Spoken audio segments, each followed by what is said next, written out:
Hello friends, welcome back to the new video. In this video guys, we are going to talk about how to solve mobile internet problem in your Realme phone. Guys, you want to solve your guys mobile internet problem, so guys you can solve it. And guys, now let's see how to solve. Means guys, you can see how to reset mobile internet problem in our Realme phone.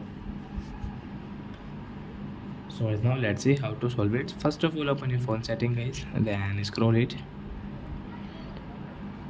Additional setting guys, you can see in your Realme phone. So guys, tap here, scroll, backup and reset, tap here, again scroll, erase all data factory, reset, and guys you can see your mobile network setting, this mobile network setting, reset network setting, tap here, resetting network, reset complete in your Realme phone guys. Then guys you can use your mobile data without any problem. And guys, internet, after that guys you have problem in your internet setting in your Realme phone, so don't worry, take a screenshot of your phone model number and guys send me on comment section. I will check, I will help you guys. Okay friends, bye bye, thanks for watching. Now we will meet on next video guys. Before going guys, please go and like my video. Bye friends.